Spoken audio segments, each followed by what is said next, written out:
تمام، غنعطيك تصور سينمائي واقعي قريب من الروايات بدون مبالغة ولا خيال بعيد. تمام، غنعطيك تصور سينمائي واقعي قريب من الروايات بدون مبالغة ولا خيال بعيد. المشهد: لحظة البيعة. الليل هادئ في المسجد الحرام، الناس متفرقين، كل واحد في حاله.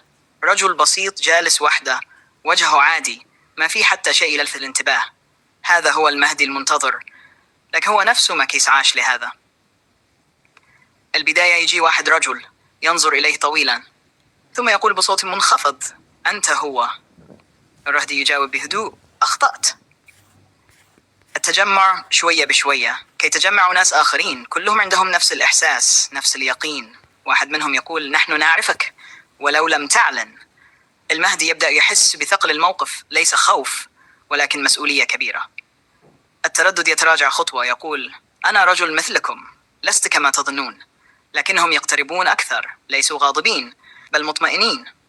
اللحظة الحاسمة: واحد منهم يمد يده: نبايعك على الحق. صمت، الهواء كأنه توقف.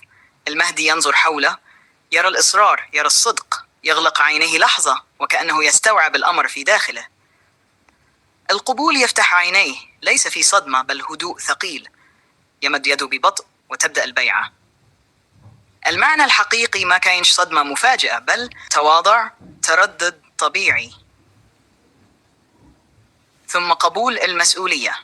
إذا حاب نزيد نطور لك مشهد ما بعد البيعة، بداية الأحداث الكبرى أو ظهور الفتن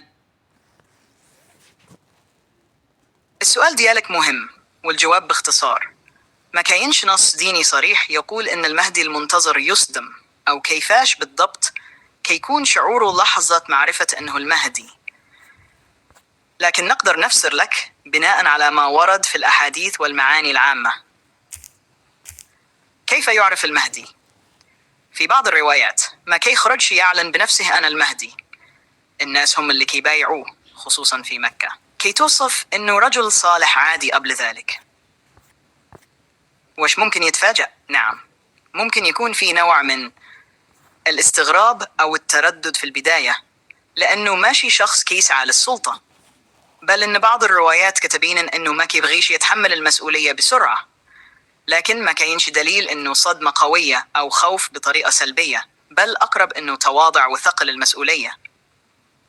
الفكرة العامة: المهدي إنسان صالح، ماشي مغرور ولا طالب زعامة، لذلك طبيعي يحس بثقل المهمة، يتردد قليلا ثم يقبلها. مهم أي تفاصيل دقيقة، بحال كيفاش حس بالضبط، هل صدم، ماذا قال في تلك اللحظة، كلها غير مذكورة بشكل واضح، وغالبا كتكون اجتهادات أو قصص غير موثوقة. إذا حاب نقدر نحكي لك تصور واقعي قريب للأحاديث ديال أول لحظة يبايع فيها المهدي بطريقة سينمائية. رائع اختيارك.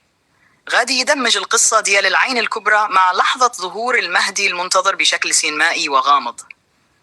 المشهد: حين تعجز العيون في عالم تحكمه التكنولوجيا.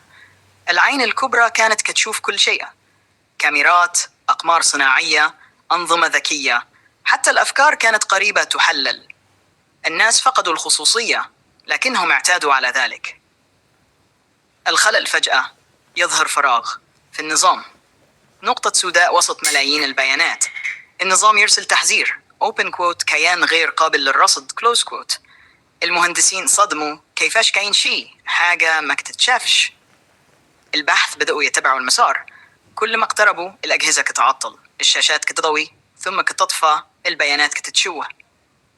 الاكتشاف: فجأة الصورة كتوضح: رجل واحد واقف بهدوء وسط مكان بسيط، لا حراسة، لا تكنولوجيا، لكن في هيبة غير مفهومة. انهيار العين الكبرى: النظام يحاول يكبر الصورة، لكن الوجه ما كيتحللش. open quote فشل التعرف، فشل التتبع، فشل السيطرة close quote. أول مرة في التاريخ العين الكبرى تعجز. الإدراك: واحد من المهندسين يهمس: هذا خارج النظام. الآخر يجاوب: أو ربما النظام هو اللي خارج عنه.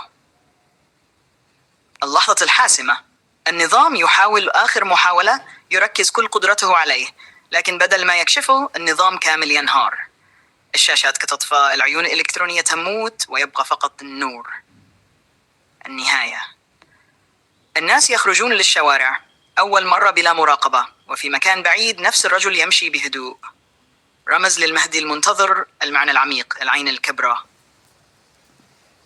سيطرة البشر، الرجل، الحق، الهداية، فشل النظام، حدود القوة البشرية. إذا حاب نكمل، ناس تحاول ترجع النظام وتقاتل هذا النور، أو مواجهة مباشرة بين النظام والرجل.